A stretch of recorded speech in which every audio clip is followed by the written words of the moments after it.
Dr. Craig, I'm a big fan of yours, and I stumbled onto your debates. They really changed my life. Since then, I've had debates with a few atheists on forums online, and I'm usually blown away by this question.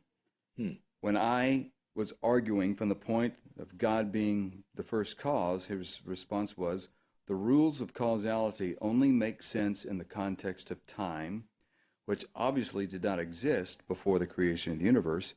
Thus, I find the idea of a first cause far more nonsensical than the idea of infinite regression.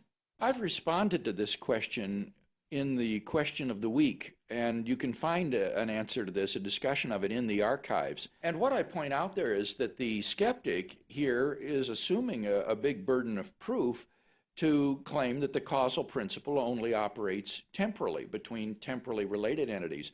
And I simply see no reason at all to think that's true. He needs to demand from his friends some argument to show that causes and effects must always be related by a relation of temporal priority. That seems to me to be pretty obviously false. Frankly, for example, there's nothing incoherent about having the cause and effect be simultaneous, that the cause and the effect would be produced simultaneously.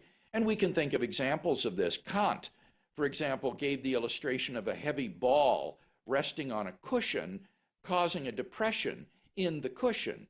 Now, the ball may have lain on the cushion from eternity past, for all we know, and yet clearly the ball is the cause of the depression in the cushion, not vice versa.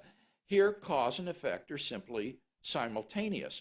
Now, I would in fact say that the moment at which God caused the universe to come into being is the moment at which the universe came into being, that the cause and effect are simultaneous. In fact, what could be more obvious than that? That the time at which, the moment at which God created the universe is the moment at which the universe came into being. I can't think of how it could be any other way. So it seems to me that it's perfectly legitimate to talk about cause and effect being simultaneous, and indeed, in this case, to say that God's creating the universe is simultaneous with the first moment of time at which the universe began to exist.